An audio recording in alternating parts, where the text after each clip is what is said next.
Now, good morning, everyone. Everyone in the audience, good morning, Selam. Very welcome to lecture number 7 in our preparatory lecture series on the road to COP26. And it's a great pleasure to be organizing this lecture series, as many of you already know, with Professor Niloufar Oral and Christina Vogt.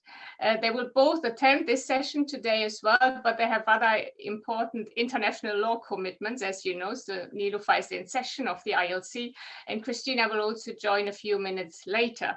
So I will give them a chance to say a few words then, but please let me welcome and send my best and warm greetings to all of you. It's a pleasure to have you here, even though it is in the middle of the summer.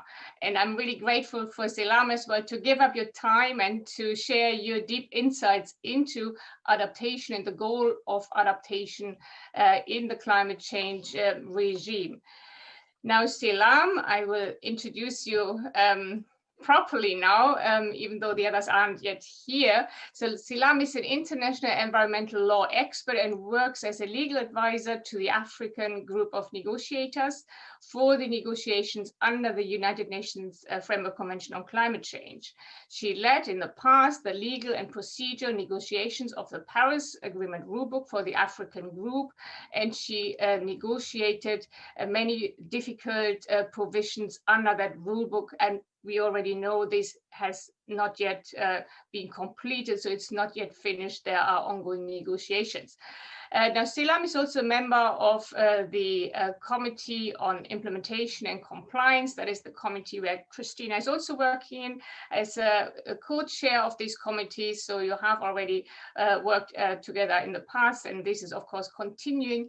And before she worked with the African group, she worked for the Ministry of Environment, Climate Change and Forest of Ethiopia as the Director of Environmental Law and Policy Department, where she led the development of environmental laws, policies, and climate strategies of the country. So you really have a great experience in negotiation, in developing domestic legislation. And I think that is really crucial to bring in and to bring to the table when we talk about the international law and international legal developments on climate change.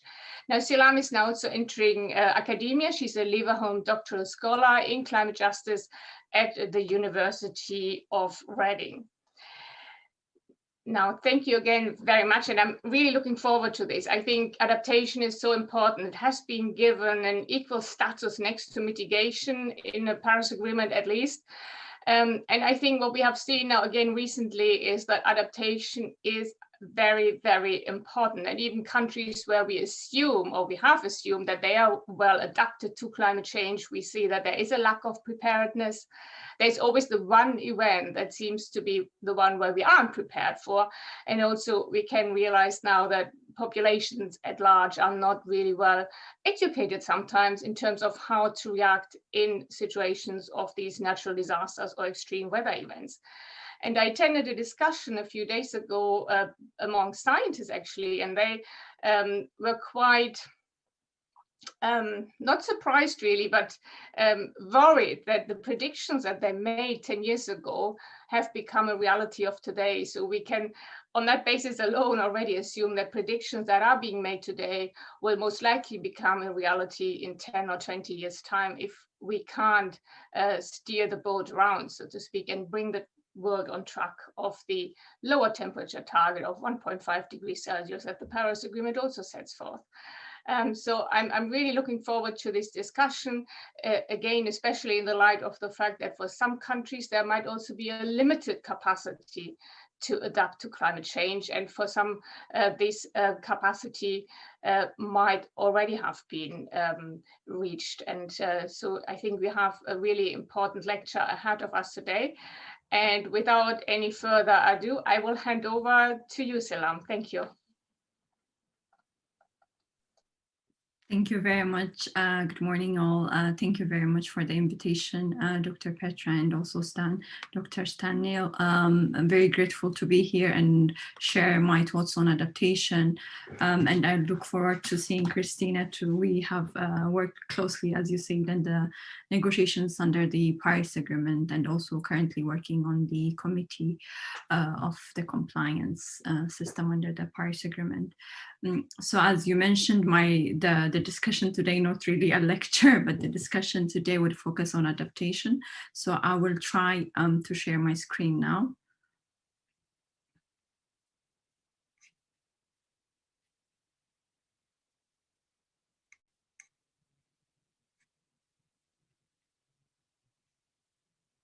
Yeah, I hope it's visible, right? So I would go on about it as to introduce adaptation. As you have been introducing it, adaptation has been an important component, or considered as an important component of the climate regime, but the understanding has been very different. So I will try to elaborate even how the 1992 Convention of the Climate Change Framework Convention has highlighted the importance of adaptation, what has happened since then, what were the key decisions on adaptation, what happened in Paris, post-Paris, what did we reach on understanding of adaptation, how it has evolved, and finally, the importance of adaptation for raising ambition. And I would also try to maybe balance the narrative where ambition is only related to mitigation, but ambition can also be on adaptation. So I'll try to discuss and share my views on that. Very basic introduction, but it might be important. The convention was adopted in 1992. It provided that climate change is a concern for humankind. It was very clear even then. The convention set rules, actions, reporting requirements, and reviewing procedures. So the convention had a clear basic framework that has highlighted climate change as a common concern, and frameworks on how we need to deal with it, what are the actions needed, and so on. And it's very important from the convention itself, both mitigation and adaptation were considered as important, and the rules have been provided under the conventions. In particular, Article 2 of the convention. This is some clear objective that we all know, but maybe the narrative, the discussion, the literature around Article 2 of the convention has more been around the stabilization of greenhouse gas concentration, which importantly has to be done. So at that time, it was more important in really addressing greenhouse gas concentration and aiming to reduce emission. But it was also very clear at that time that countries should be able to adapt to the climate change. So the idea of adaptation came from this objective of the convention, where countries would need to either prepare for what's about to come from climate change, the impacts of climate change, or address the impact that has been already existing at that time, and also ensure that their economies, and in particular at that time, the food production systems, is not threatened by climate change. So Article 2 of the convention itself is not only limited to reducing greenhouse gas emission, but it also provided a clear objective to countries to be in a place to reduce the impacts of climate change. Furthermore, there are specific articles that have been formulated and encourage parties to promote their efforts on adaptation. For example, a clear obligation on all parties were Article 4.1b, which talks about the need to formulate, implement, publish, and regularly update programs on adaptation, measures to facilitate adaptation, to understand how these measures would reduce the impacts nationally in countries. Furthermore, there is, one could read Article 4.1e as a call among countries, so not only nationally, the previous was on national efforts, but among parties to cooperate in planning and preparing for adaptation, to respond in a better way to address climate change, develop, and also elaborate appropriate and integrate plans on adaptation. So it's more of an obligation among parties to cooperate, to understand adaptation and what it means to countries, because the science at that time was again still being focused on reducing emission, which is equally important, but also there was a call that has requested parties to cooperate to better prepare for adaptation. The other clear obligation was support for adaptation. As Petra, you introduced, adaptation was also linked to some extent to capacity of countries. So if countries are in a better capacity, they might not need to think about adaptation, but that is now being proven not to be the case. So adaptation was linked to less capacity, less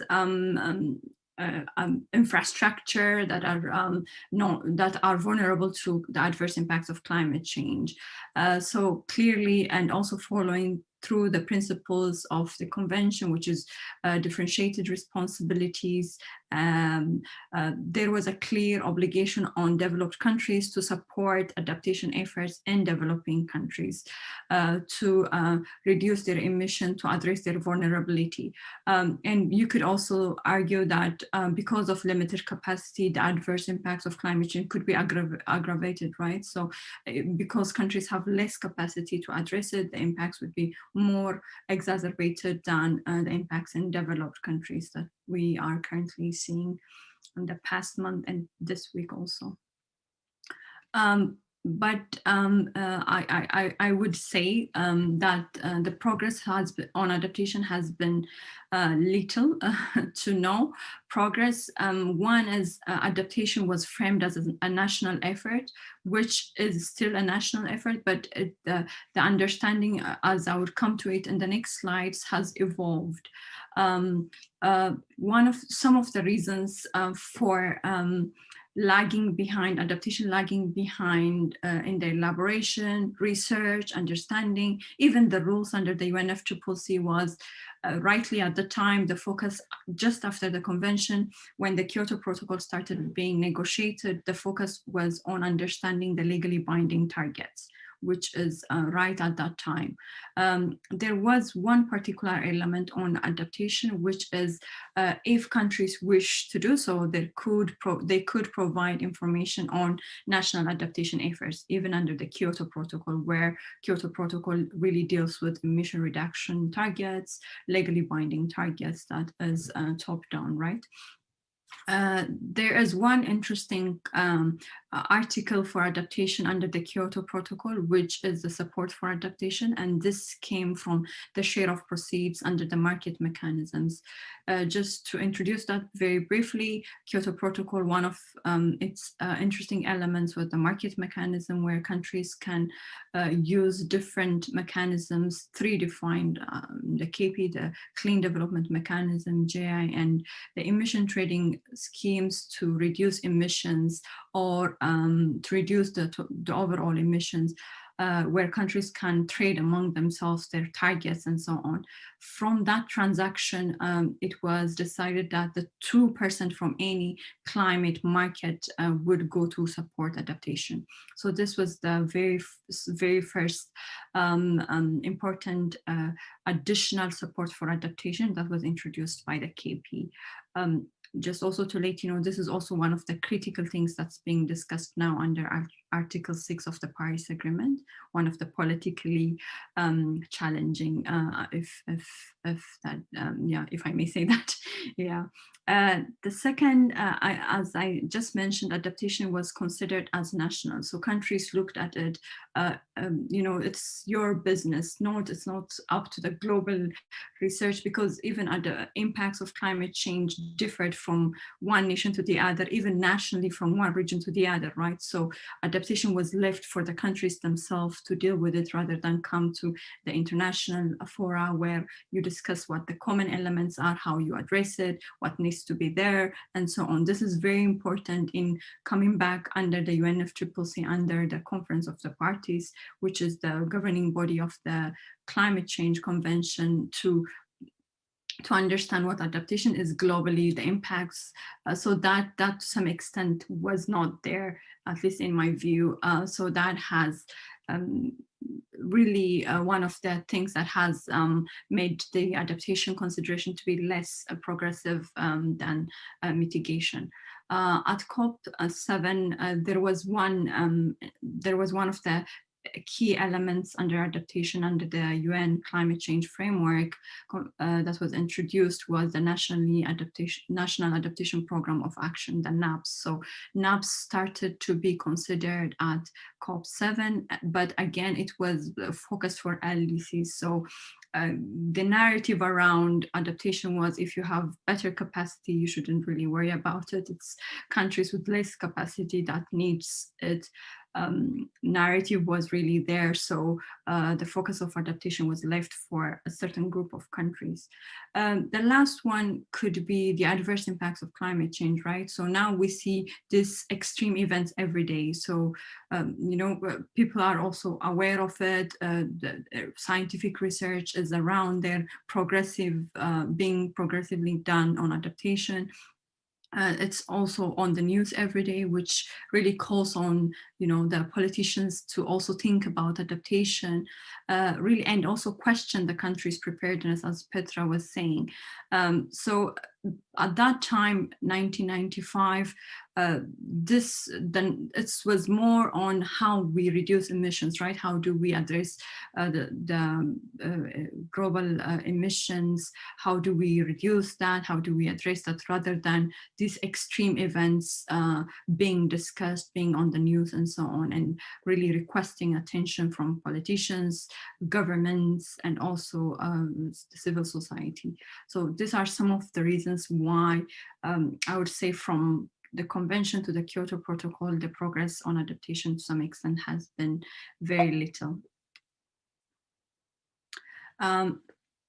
So one of the key decisions for adaptation came around COP16. This is the enhanced action on adaptation. So the Cancun framework was agreed. It was in 2017 or 16. So it's after, so this is the 16th conference of parties where a strong action or priority obligation on countries was reached. What the Cancun framework has done is it really elaborated what was agreed in Article 2, how to stabilize GHG emission, and also how do we adapt to the adverse impact of climate change, what adaptation really means to countries, because it was either nationally defined from the countries themselves. There was no really global definition or understanding, at least within the UNFCCC, to really address how countries should enhance their adaptation action. So this was one of the key decisions on understanding adaptation under the convention. So what it has provided was, it has provided a clear objective. So it aims to enhance adaptation action. So it now again called for the international cooperation rather than the focus on national impacts, then consideration of enhancing action, so taking into account the common but differentiated responsibility of countries and priority of countries. Countries are now required, now they have obligation to really plan, prioritize, and implement adaptation actions. Furthermore, this is a new element, assessment of impacts, vulnerability. This assessment of impact was very important, and very important decision at that time, because the impacts, there was no really understanding of how impacts could be assessed, how vulnerabilities could be assessed, and so on. And then defining adaptation options were introduced through this decision. How you assess this impact still being developed, still being understood at this time, but the Cancun framework introduced it. The third element was measures to enhance understanding and cooperation. This again is important, because now adaptation is now being built back into a common challenge that needs to be addressed, and so on. So one of the key issues that Cancun framework introduced was we need to understand the adaptation, the measures for adaptation, including to climate-induced displacement, right? Because now there is an issue that makes adaptation a global issue, because if the adverse impacts of climate change are there, then there will be displacement, there will be migration. So how do we address that? So it's no longer the narrative that adaptation is national became more or less an issue of the past, because now we see climate-induced displacement, migration, and this is really a key issue for many countries. So that was a very important introduction for adaptation. Pre-Paris, what has happened is this continued to be the case. So the elements that I just mentioned, diverging views between developing countries, developed countries, and also many views on how we understand adaptation, how we elaborate under adaptation, and how we want to see adaptation in the Paris Agreement. National versus global is to some extent very visible pre-Paris, and also the narrative of adaptation being limited to finance. So if countries have better capacity, they might not be affected by the adverse impact of climate change as less developed countries, or countries with less capacities. So the narrative, when one speaks about adaptation, then it was only limited to finance or finance need, rather than how adaptation can actually contribute to achieving the objective of the convention, because the convention, as I introduced, is about reducing emissions and also increasing countries' ability to adopt. And that was when there was this momentum from call from developing countries that really called for understanding of the global goal on adaptation. So how do we understand a global adaptation? Should it be a goal? Should it be a decision on adaptation? So that's how a global goal for adaptation, as now we call the GGA, came to be. And also there was more, I think in general among parties, the UNFCCC parties, there was a need to understand adaptation better, because now it's becoming really obvious, the impacts are more obvious. So the need to understand, the need to cooperate around understanding adaptation, the science, the process, the implementation became more obvious. So that call for the global goal on adaptation, or understanding adaptation globally, became very, very clear. So when I come to the Paris Agreement, maybe because this is just focused on adaptation discussion, I would only also limit it to that. But as you, I think, are aware and also would know, Article 2 has 3 goals. So the Paris Agreement sets out to enhance the implementation of the convention. So the obligations that we have just discussed under the convention, the objective itself, then the clear obligations are now also introduced back to the Paris Agreement. So the idea is we will enhance the implementation of the convention, and in particular had a clear understanding, a decision on the temperature goal, and B was the adaptation goal, and C is the finance goal, right? So Paris, at least the narrative, the perspective from many developing countries is it has 3 goals. So increasing the ability to adapt to the adverse impacts of climate change and link this to low GHG emission development was again reflected, again reiterated in this objective of the Paris Agreement. And maybe just to map the key obligations of the Paris Agreement, again, just very briefly, it's very important because the obligations are linked, and Paris, as you know, was a delicate balance as Petra was introducing it. That balance of adaptation, mitigation, the legal parity, understanding of both elements, both obligations to achieve ambition was really there. So Paris also was designed in that manner. So it had 3 goals, collective goals. So there's the temperature goal, the adaptation goal, and the finance goal. Temperature goal is quantified now. Cancun also started the quantification, but now it's really agreed in an objective. So there is a collective temperature goal. There's also a finance goal.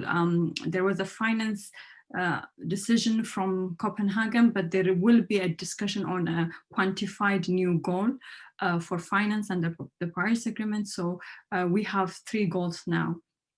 Mitigation countries have clear obligation that they need to prepare their nationally determined contribution. Then Article 7 defined and established, not defined, established the global goal on adaptation, and it actually provided key elements of what the global goal on adaptation should do. So it should increase adaptive capacity, strengthen resilience, and reduce vulnerability. But the details is something that we would see. And it also defined that it's important that countries also communicate their adaptation communication. So it's either through nationally determined contribution or a separate adaptation communication. So the finance again is there. So it's to assist parties both on mitigation and adaptation. Transparency, reporting of implementation of NDCs, again, both on adaptation and mitigation.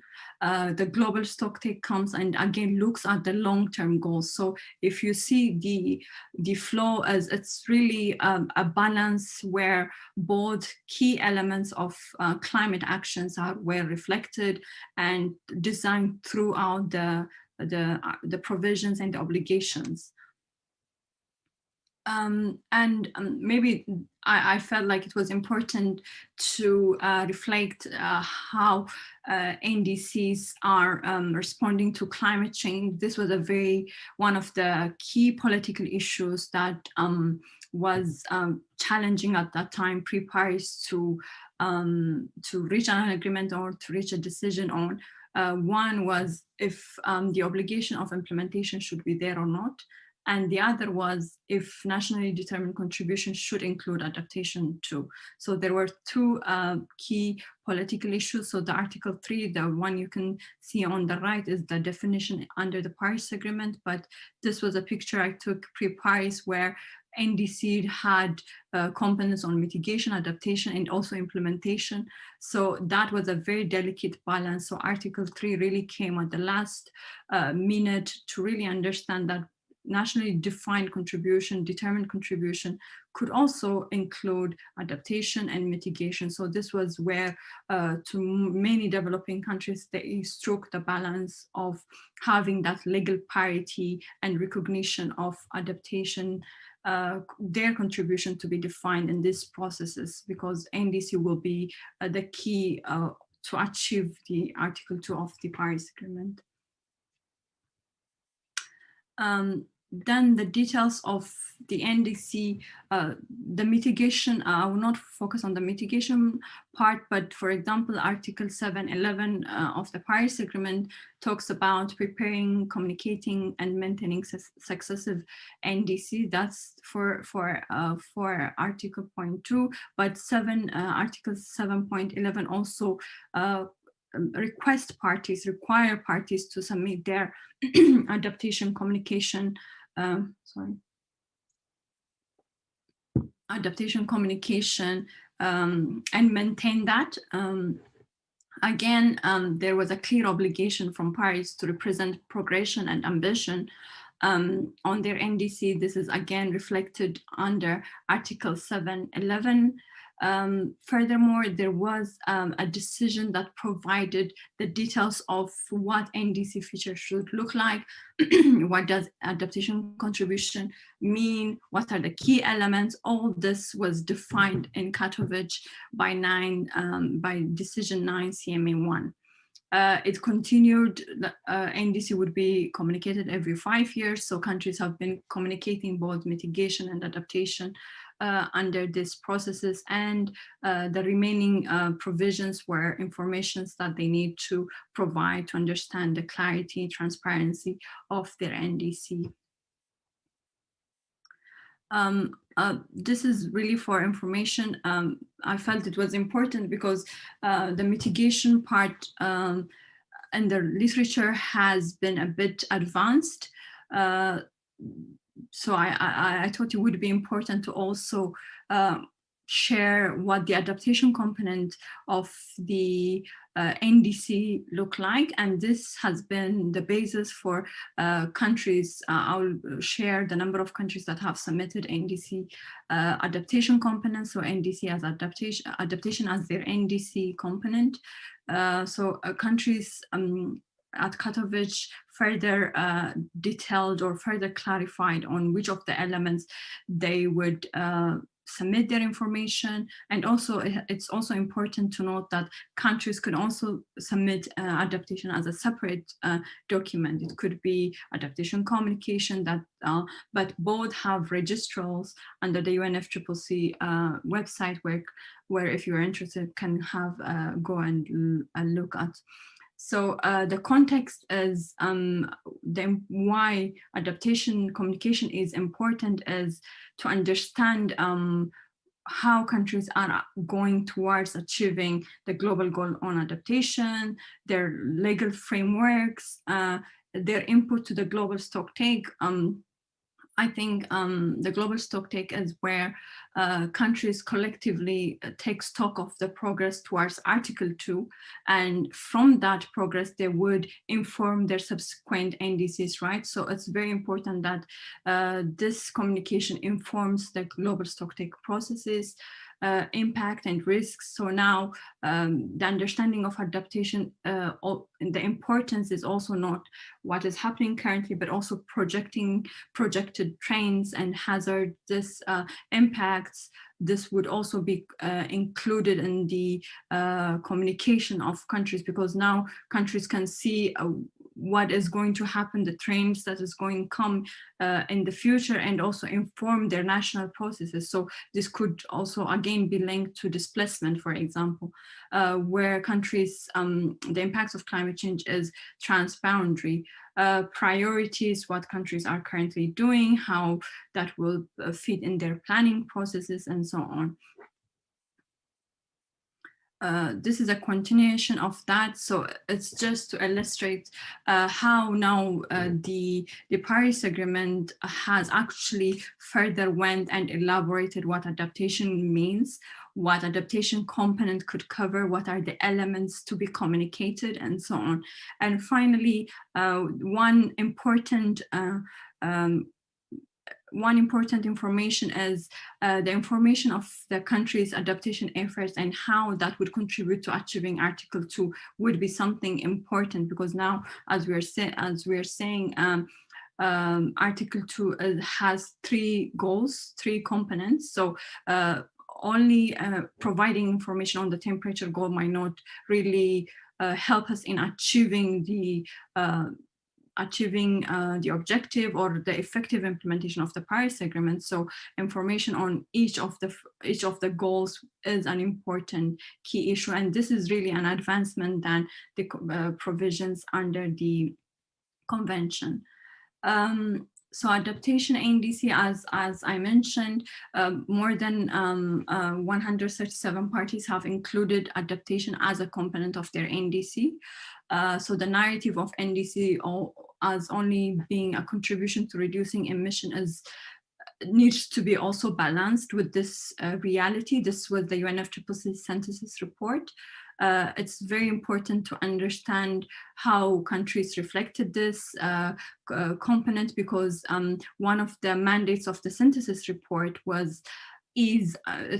there are 2 processes. One of the important mandate was to understand how the contributions could help us achieve Article 2. So by analyzing what countries have submitted, the UNFCCC synthesis report would provide if countries' ambition is sufficient enough, or if countries need to revise and update their NDC. But one important challenge that was highlighted is on how we aggregate adaptation components, because the elaboration of the temperature goal, the understanding for the methodologies, accounting of reducing emission was being progressed from 1992, right? At that time, adaptation really had little progress, as I was mentioning. So all this technical work still needs to be done. And if we now look at the NDCs that have been submitted in 2020 and 2021, the synthesis report that analyzed 71 submissions clearly stated that there is advancement and there is strengthening of targets both on adaptation and mitigation. And I had a table, like an empirical work, where I tried to see how many countries have actually strengthened their adaptation targets. It was really important to understand that many countries have actually highlighted their updating of NDC and their progression. Their ambition is now reflected on adaptation rather than mitigation, because for many developed countries, the emission itself is very low. So it really makes sense for these countries to raise their ambition on adaptation. Furthermore, they really clarified their adaptation targets, because it was before the Katowice on how to communicate adaptation was not really clear, but Katowice decision, the 9 CME decision, really clarified the tables I just shared, clarified on how countries should report.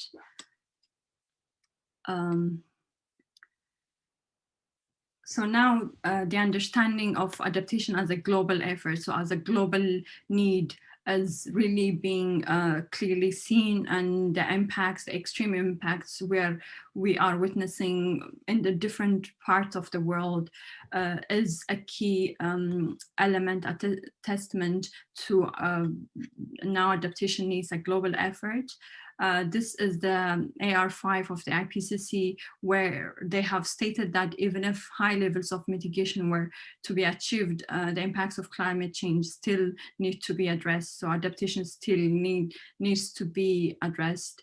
And recently, the UNEP Adaptation Gap report highlighted that the cost of adaptation is increasing.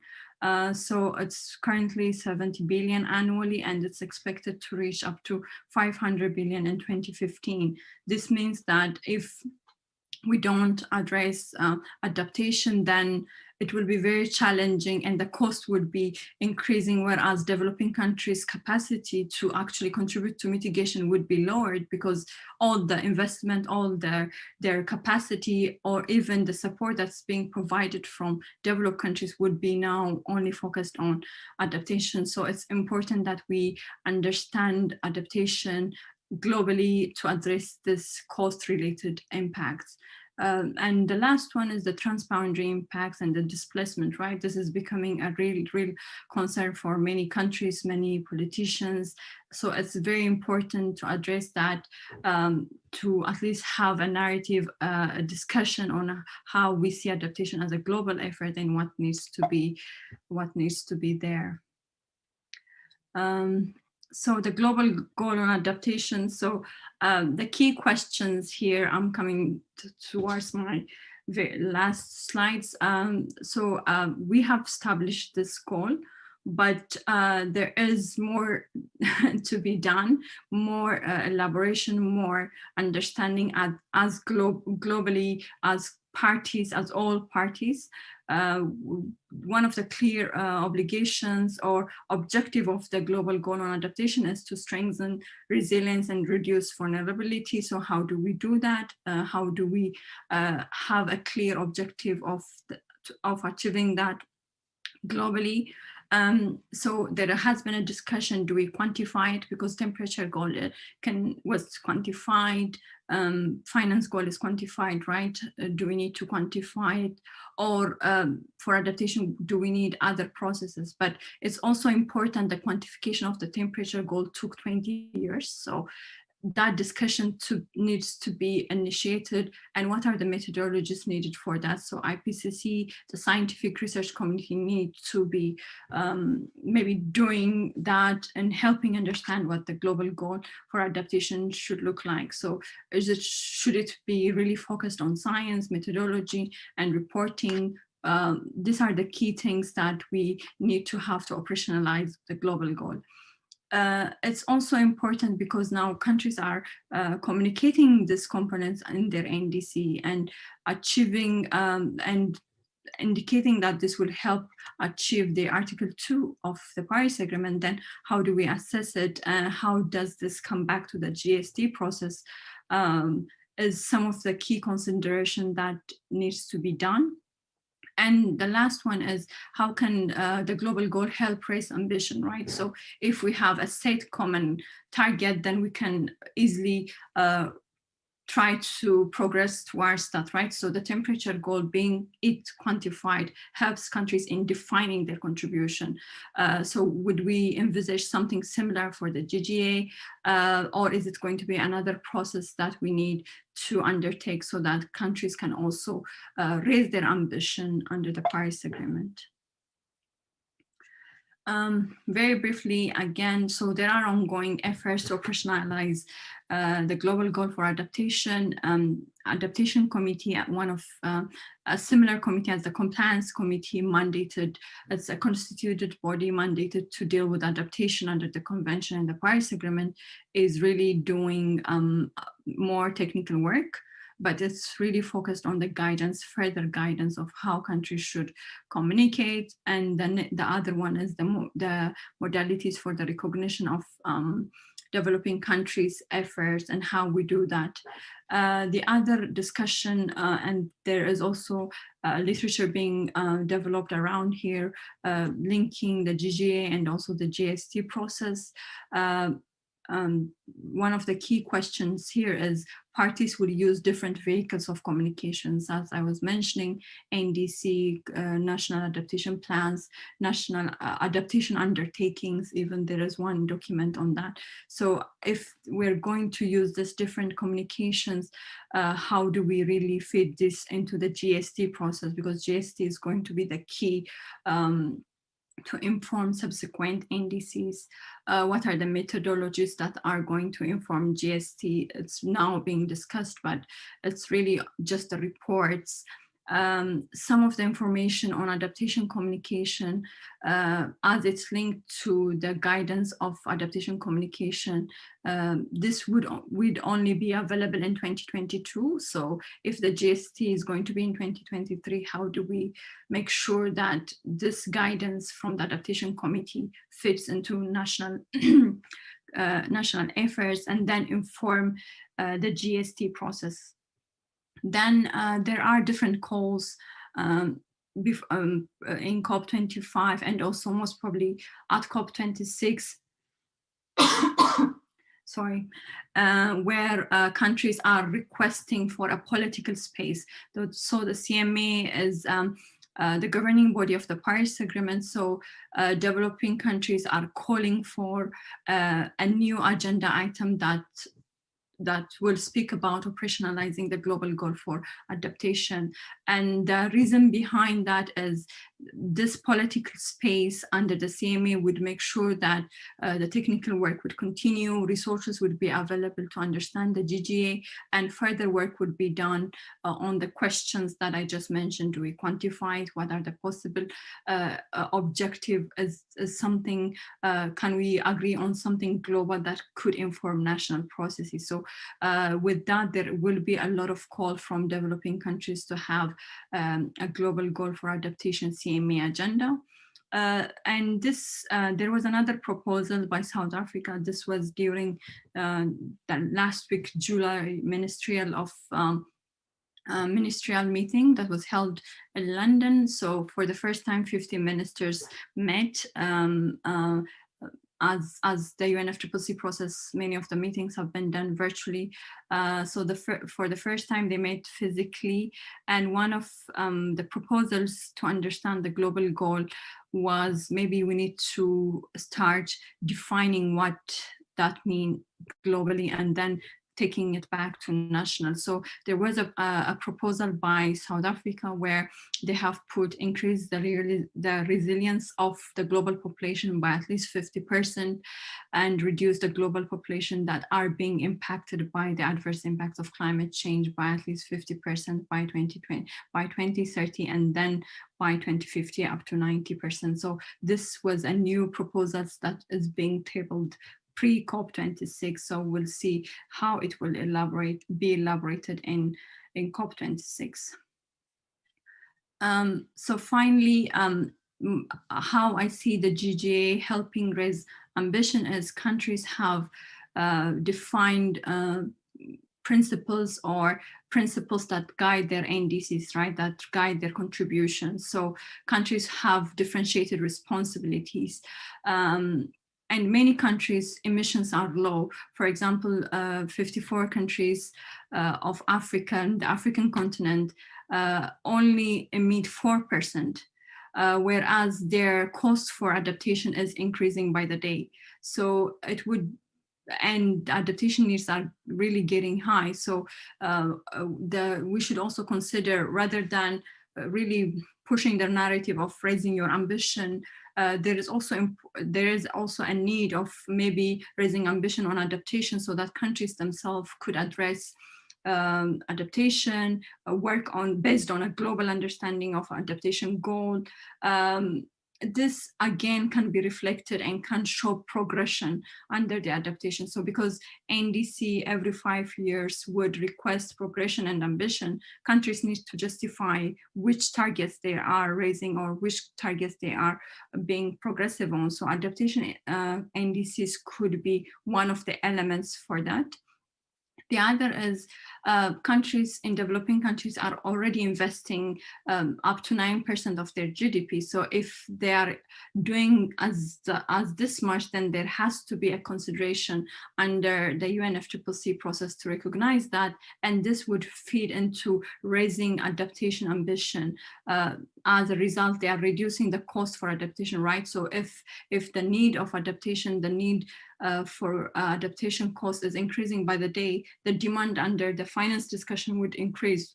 So countries, by investing what they are currently, and also that being the processes that they will try to achieve Article 2 under the Paris Agreement, the narrative of more finance for adaptation might not be the case, because the country's efforts, what they're doing, what they're implementing is already being recognized as their adaptation contribution under the Paris Agreement. So I think that's it. Thank you very much.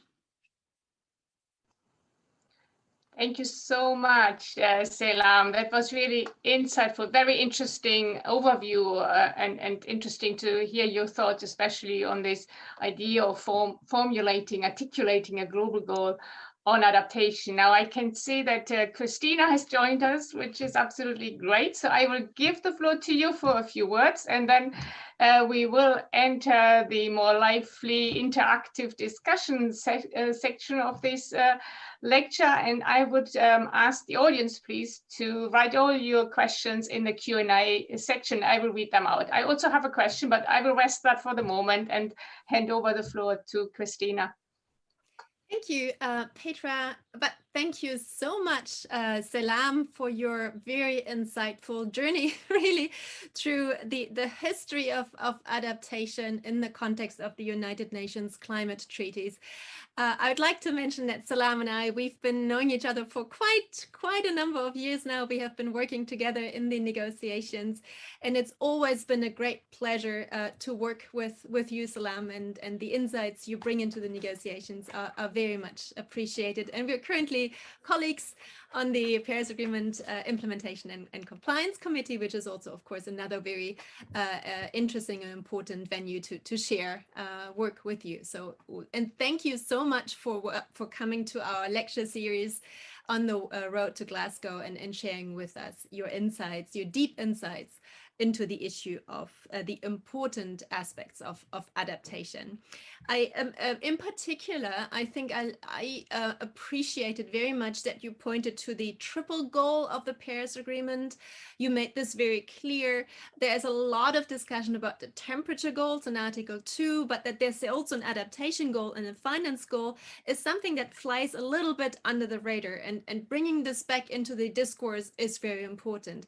It is also important to highlight that even the temperature goals, the well below 2 degrees and 1.5 degrees, are seen in the context of adaptation, where it's very clearly said that reducing a temperature or keeping it to 1.5 degrees would significantly reduce the risk and impacts of climate change. So adaptation is even part and parcel of the temperature goal. That I think is an important point to highlight.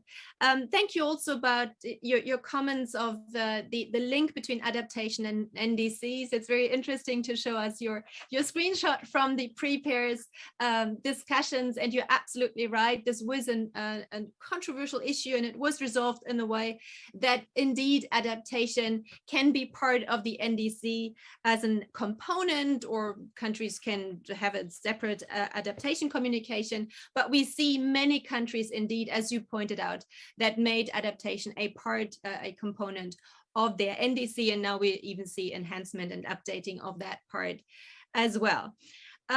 In particular, also your link then to the transparency regime under Article 13 is very important. If the adaptation component is part of the NDC, of course, it becomes also part of the mandatory requirements of the biennial transparency report in terms of how to implement and achieve your NDC, and that includes then also the adaptation component, something that does not necessarily apply if adaptation is communicated as a separate communication. And also the link to the global stocktake. I think, again, with a global stocktake, and I really appreciate your point here, the stocktake is going to take stock of progressive collective progress towards all 3 targets of the Paris Agreement, all 3 goals, including adaptation, as you very importantly highlighted. Also interesting to listen to your elaborations of the current discussions, the current discourse on the global goal of adaptation that is being put forward by some countries. There are other countries, of course, that think that this is absolutely an issue of national circumstances. And that's something that's going to be discussed probably in some detail in Glasgow. And since we're on the road to Glasgow, it's going to be very interesting to see where adaptation lands. One thing that I think you didn't mention, but I do apologize that I missed the first 5 minutes or something of your presentation, is of course the link to cooperative approaches and Article 6. Petra gave a very insightful presentation a couple of weeks ago, where the mechanism established under Article 6.4 is supposed to generate a share of proceeds, which is then supposed to go to adaptation efforts in developing countries, and how this is going to be operationalized through the rules hopefully adopted in Glasgow is yet another issue of how to generate finance through, amongst other things, of course, through cooperative approaches to the very important issue of adaptation and the high adaptation needs in many developing countries, as you highlighted. So thank you so much for your insights. And with that, I think we can open the Q&A session. Thank you very much, Christina. That was really interesting, very good observations here. I've got now actually 2 questions, and I think I will take this privilege as moderator to ask these 2 questions.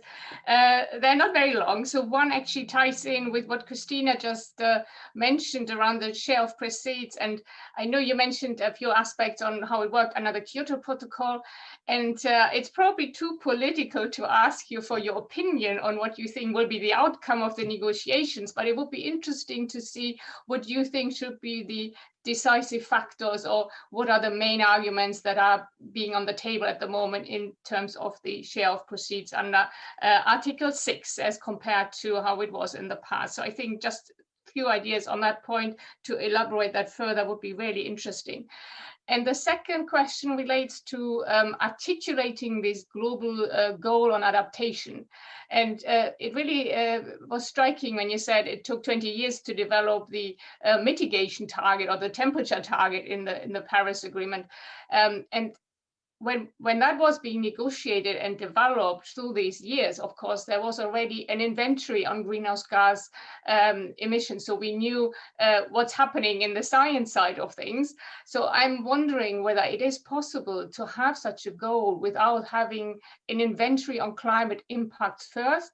Do we not need something, especially if we want to quantify that goal, that first of all tells us what counts as a climate impact, and then of course what can we take into account as an adaptation measure? Because otherwise I think there could be a risk that there will be a variety of definitions at the national level, given that we come from this strong national focus on adaptation, in saying that, oh, well, for us this is adaptation and this is why we need costs being covered, or so I think that could be a really difficult, if not even messy situation arising if we don't have these inventory first. So it would be really interesting to hear your thoughts and what you think is happening in the negotiations at the moment on that part.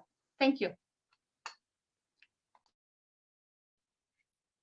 Thank you so much. Thank you, Christina, for the kind words. Yes, it's really a pleasure working with you. And as you mentioned, we have been working for quite a few years, and I did learn a lot from you. It's really great working with you and exploring and discussing this different important elements of the Paris Agreement. And yes, and our work on compliance is also advancing, which is a great thing, and it should be one of the, maybe we need to frame it as one of the important things that we achieve at COP26 too, because it's really something that we have been working for the last 2 years, and one of the key outcomes under the CME. So yeah, one of the key outcomes for this year. Yes, I did briefly mention about the share of proceeds. So how I framed it was the objective of the convention itself had this mitigation and adaptation objective, but then we really, the progress on adaptation has been limited, and it has been limited because the focus has been on national processes, national efforts, rather than having some kind of global understanding or a definition of, I don't want to say definition, but a decision on how we guide our national adaptation efforts. But under the KP, that was one of maybe the biggest highlights for the Kyoto Protocol on adaptation was the share of proceed, the 2% share of proceed. So that Kyoto Protocol, I think, biggest contribution for adaptation is that share of proceed under Article 12, right, where the market mechanism contribute to adaptation, and that has resulted a fund, adaptation fund by itself. So that's an important progress for adaptation and an important element for adaptation. Petra, when I come to your question, for COP26, there are two views. So one is all the market mechanisms. So Article 6 mechanisms in general, not limited to Article 6.4, would result in a market transaction. And the call from many developing countries is that all the mechanisms or the market mechanisms under Article 6 should contribute to adaptation. So the share of proceed, the percentage, again, there are numbers on the table from 2 to 5% from those transactions are being proposed by different groups. For example, the African group is proposing 5%, 2% from the president of the Kyoto Protocol, and so on. But one of the political things, and also this is linked to a previous decision, is if we are going to get the share of proceed from all the market mechanisms, is it going to be Article 6 or is it going to be limited to Article 6.4? So that will be one of the political issues and one of the reasons that we couldn't conclude this at COP25.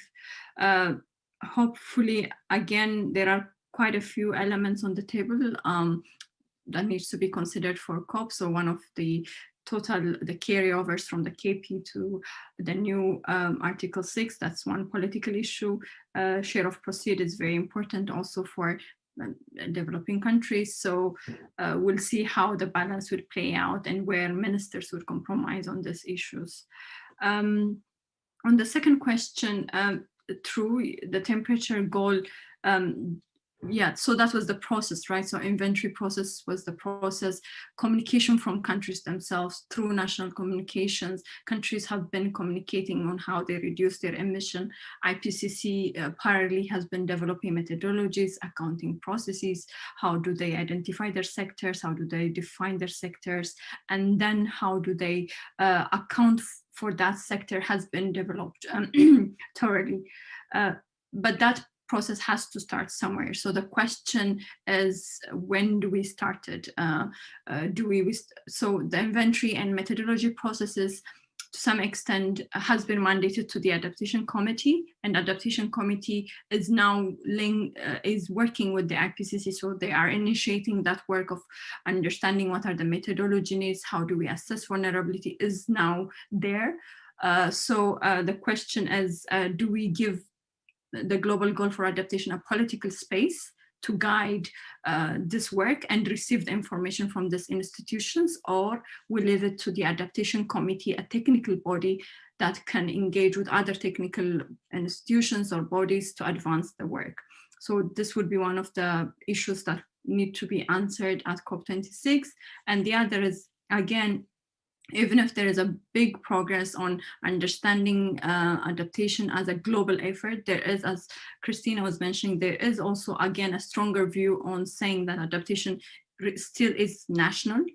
Even from national, it differs from region to region, the impacts are different. So countries may also say that we need to understand adaptation nationally better to define the global goal itself. So that narrative, that post discussion parallel discussions are going to be held most probably at COP26, but I wanted to stress that the request, at least from many developing countries, is there has to be a need for a political space, with the understanding that this political space would attract resources, interest from other institutions, interest from academia, from IPCC itself, to really understand what the global goal for adaptation means. And whenever there is some reply or response from these institutions, then come back as parties collectively and give further guidance or further requests on how we to sequence this work. Is it inventory first, or is it the information then? So there has to be somebody that needs to decide that, right? So that's, I think, where this political agenda comes in play. Thanks. Thank you very much, Selam. So I will start reading a few of the questions that we've got in the Q&A section, and I will encourage the audience, and I think many in the audience have been with us for quite a while throughout this lecture series. So please type your questions in the Q&A section. So there's a question now from Anisha Regala. Is there enough global investment into climate action currently to safely split it into climate mitigation and adaptation? And if not, how much more investment is needed?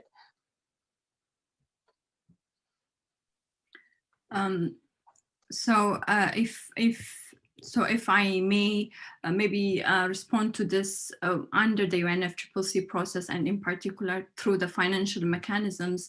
One of the financial mechanisms of the convention is the Green Climate Fund. The GCF, the understanding and the decision even from the decision from the UNFCCC processes is that there has to be a balance between the investments on adaptation and mitigation. So 50-50 of all the resources that will be provided should have this balance. So the resources that are mobilized through the UNFCCC is through the GCF, and in GCF process there is also a decision that the investments for adaptation and mitigation should be balanced, but there has been challenge related to achieving that. For example, the recent GCF report, the Green Climate Fund report to the COP itself, highlights that there is a remaining gap. So by the last resource allocation that's planned for this year, which is the 30th meeting of the GCF, there could be improvement in resource allocation to developing countries for adaptation. But at this stage, the percentage is a little bit less for adaptation than mitigation. I hope that answers it, yeah. Thank you very much, Selam. There's another question here, and it asks, given that many regions and countries have already started experiencing the impacts of climate change, are there mechanisms available under the Paris Agreement that would allow such countries to immediately receive financial or infrastructural support immediately? Thank you for the question. So similarly, under the Paris Agreement, again, the financial mechanism is the Green Climate Fund and also the Global Environmental Facility, but more specialized focused on climate change, and in particular for adaptation, that resource is provided through the GCF. So immediate is a very tricky word. So the GCF has its own processes, right? So it's not for countries to submit a proposal and they get the funding in a few months. It has its own processes as a fund. There are investment criteria and so on that a proposal or a funding request from developing countries need to follow. But the fund, where countries can get resources for adaptation is the Green Climate Fund, but there are debates around how the Green Climate Fund is really supporting countries. How long does it take? Should it be more swift and reply to the demands of developing countries? Is something that could require another discussion, but the fund itself is the Green Climate Fund, and there is a replenishment process for that, where countries are, developed countries in particularly, are contributing to this fund to enable countries, developing countries, respond to the impacts of climate change. Thank you very much, Selam. So I encourage the audience again to ask more questions. I will ask a question that has been, I think, asked in almost every lecture. So what do you think will be the outcome of COP26? So now in particular in relation to the global goal on adaptation, and then I will come to Christina's question as well. Thank you.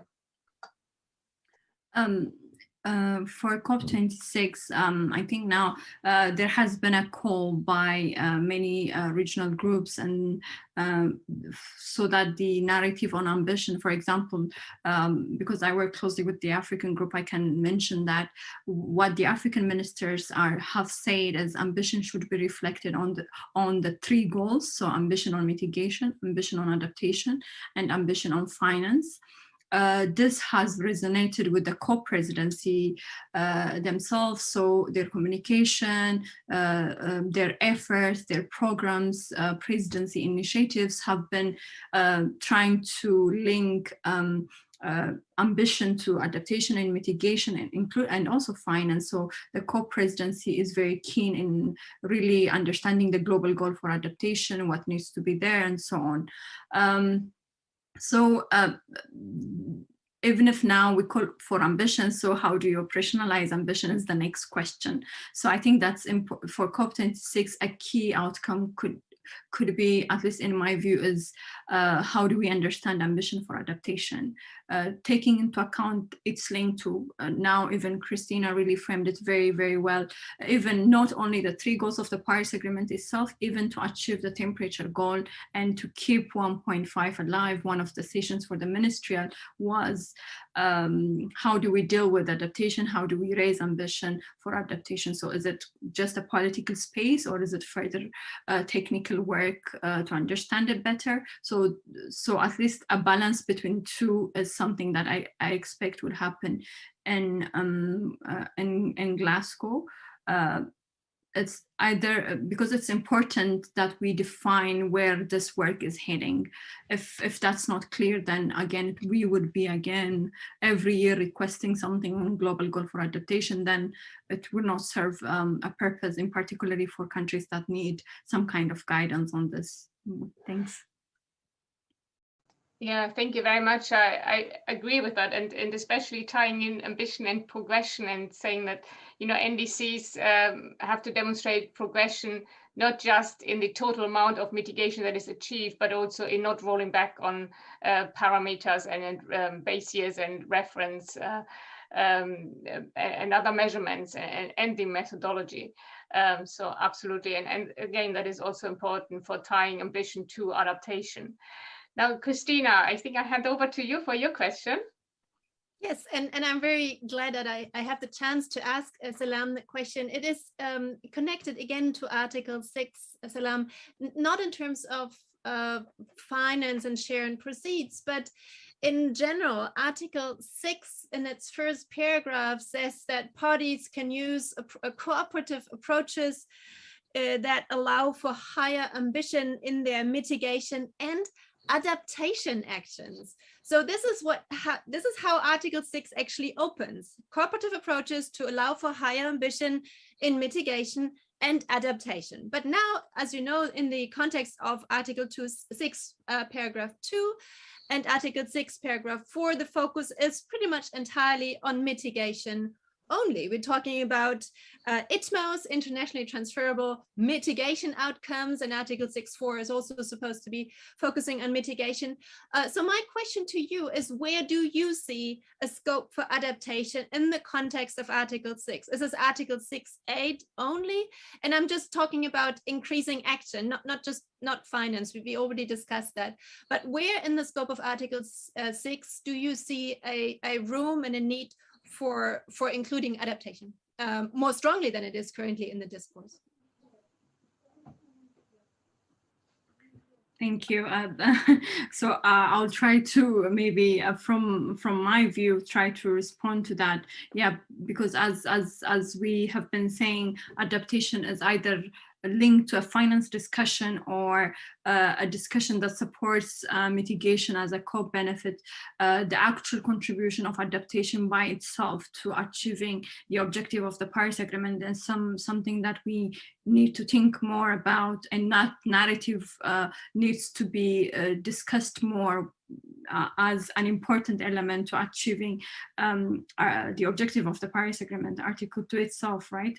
So as you said, Article 6 has either been discussing either the mitigation, the overall mitigation outcomes, the international transferable mitigation targets, and so on. So how we've, at this stage, how it's framed is under Article 6.8, the Sustainable Development Mechanism, which now countries don't want to limit that to adaptation. So the discussion at some point was if mitigation or if this effort contributes to mitigation co-benefits. So the mitigation co-benefits being adaptation, or the adaptation co-benefit being targets or mitigation outcomes, then this also should be recognized as adaptation efforts. So in some of the NDCs, I have closely seen the African countries' NDCs, and apologies for that. On those NDCs, for example, countries have communicated that market mechanisms could help achieve their NDCs, including adaptation targets. So what it means is, if countries define this cooperative approach well, and if the adaptation effort has a co-benefit result, then this could also be considered in their cooperative approach. For example, this is linked to reducing emission from deforestation, right? It could have an adaptation component, but also it has a mitigation reduction targets where countries can also transact those targets. So this, to some extent, have been reflected in a few African NDCs. So it's really elaborating that also. But as you rightly currently say, the focus has been on emission reduction targets, and then maybe focused on the share of proceeds, because countries think it's more important, and countries, especially developing countries, feel like that's where they can close the adaptation finance gap, because it's really something that could pick off very soon. Yeah. Thanks. Thank you very much, Selam. Really interesting. And I think it does tie back into the discussion of knowing exactly what the climate impact is that we are going to adapt to. And only then can there be a discussion that is a bit more detached from the finance issues only. So I've got another question. I've got two more questions here in the Q&A section now. One from Millicent Eli. Thanks for a wonderful presentation, Selam. Since corporations are a component of carbon emissions, but not necessarily or directly part of the climate negotiations, how do we make them comply with the outcomes of the negotiation over their voluntary? Yeah, I think it probably should go on like over and above what they can voluntarily commit to. So how can we obligate them to do that?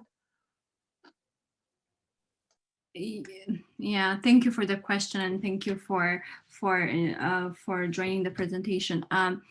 I think now the question is with regards to the additional market mechanisms. We have the Californian, we have now the Chinese are also developing their own market mechanism. There are a lot of market mechanisms that is being introduced. The European Union is also thinking about the EU ETS again.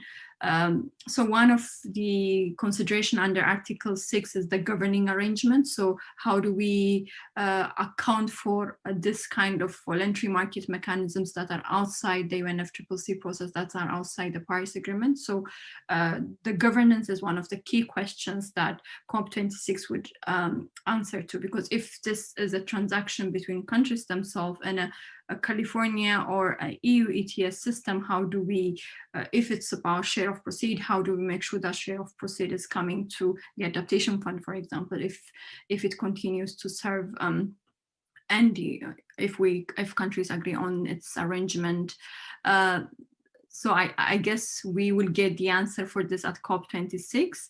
But it's a good question in a sense that one of the key issues in particular to getting resources from this market mechanism would also be dependent on the governance arrangement, because for the Kyoto Protocol, it was clear that the 3 market mechanisms under the Kyoto Protocol, all of this market mechanisms contribute to adaptation. 2% goes directly to the adaptation fund, and countries can access resources for adaptation from that. But this one is now, there are a lot of market mechanisms being considered. Even the market mechanisms under the Article 6, the cooperative approach, are very different from one to the other. Balancing all this would be one of the key questions of how do we govern this market mechanisms. And this is going to be hopefully addressed at COP26. Yeah. Thank you, Selam. Actually, the question continues now. I can see that it wasn't a second question. And so it asked specifically, how can we facilitate that corporations contribute proportionately to reducing the cost of adaptation in developing countries? So if you want maybe to specify that a bit more towards that, thank you. Okay, I can do that. How is, again, as developing countries have been calling for, is to have a percentage agreed from all market mechanisms to contribute to adaptation. So all market mechanisms should have some kind of share of proceed agreed from, as I mentioned, from 2% to 5% is on the table at this stage. So all market mechanisms, not limited to Article 6.4 or Article 6.2, and also the other voluntary markets should contribute to adaptation. And we need to agree under the UNFCCC process some kind of percentage. The second is especially on voluntary markets or markets that are considered and established outside the UNFCCC processes. It's also linked to the accounting discussion.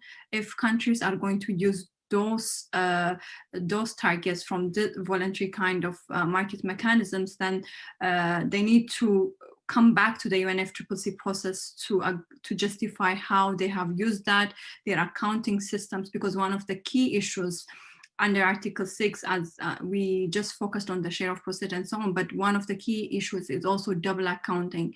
We want to make sure that market mechanisms are not being used to actually increase emissions, right? So there has to be a clear provision on double accounting.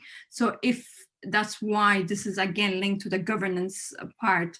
How do these voluntary markets work? What do we need to do for such mechanisms? And how do we make sure that even if these are voluntary, they contribute to NDC and also in particular to adaptation? So at this stage, what I could say is it's up to the negotiation, and but at least a call from developing countries and in particular from the African group is all market mechanisms should be governed under the UNFCCC, and there has to be a clearly agreed percentage of how that contributes to adaptation. Thanks. Thank you very much, Selam. I think I would like to add to that, because this is to some extent, of course, already happening. Now, when you look into the what's happening in the markets in the European Union, I mean, companies can purchase emission reduction units, and then their emissions will be covered by these units. And if they want to emit more, they have to purchase further units. And then these units could then be in reality, and they should be in reality, investments into, let's say, renewable energy. So the question is then, of course, how do we calculate, how do we transfer these units into real investments into reducing greenhouse gas emissions? And I think one aspect that becomes probably more important now is to establish these cross-border carbon taxes, so that we have products, when they cross from one country into another, corporations don't find any loopholes where they can produce somewhere where maybe the governance system at the national level isn't as strictly organized, to put it that way.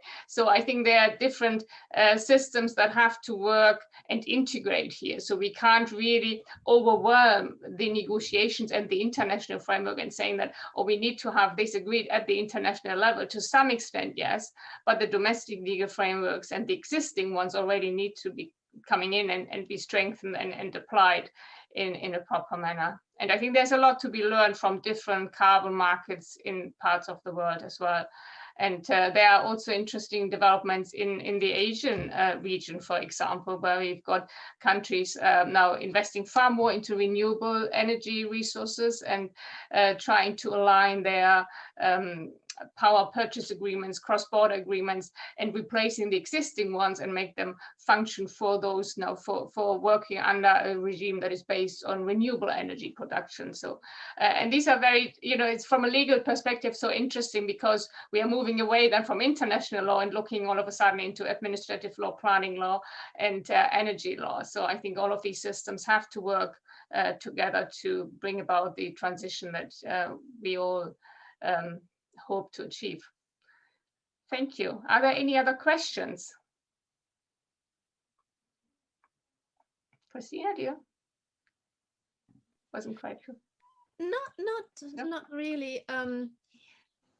I just maybe final question. In addition to the financial needs that are without doubt existing, what other needs would you identify, Salam, in terms of capacity building, technology needs? Where are the needs the strongest across the spectrum of several means of implementation and support mechanisms?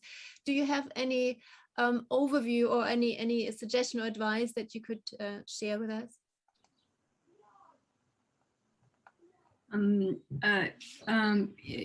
Yes, and when doing this presentation, it was also interesting to see the work that has been already done on adaptation, in particular to, for example, means of implementation related to technologies. For example, since Cancun, countries have been defining their TNA, the technology needs assessment, right?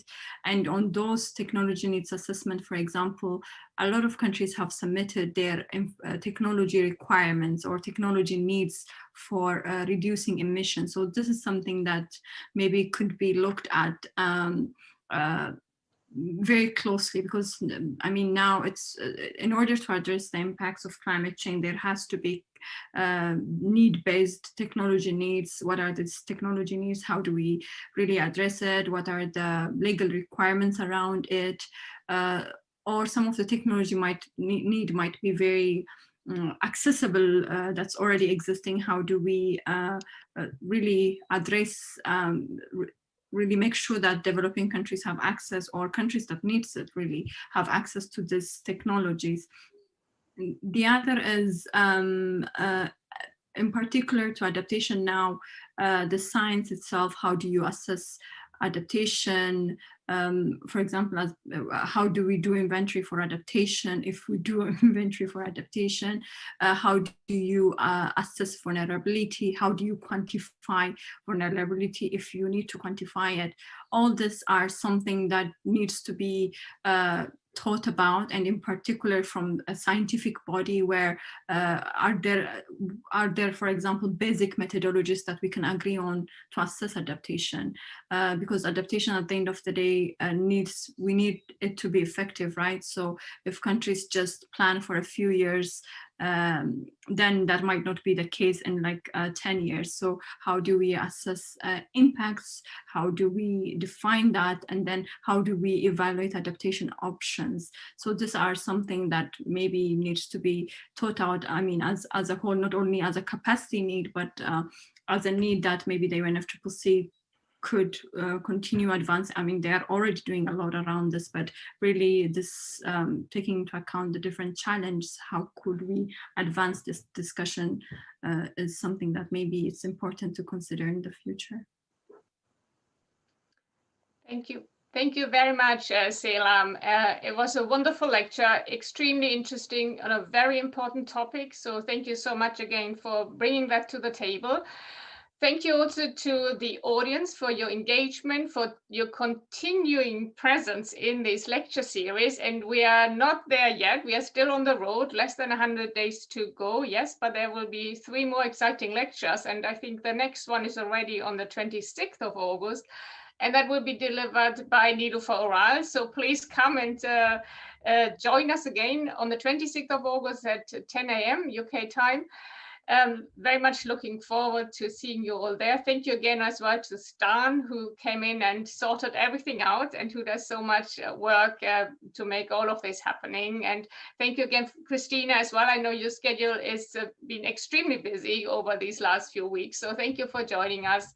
Thank you, Selam, again. And I wish you all a wonderful day and see you in a few weeks' time. Thank you. Thank you very much. Yeah, see you soon. Bye.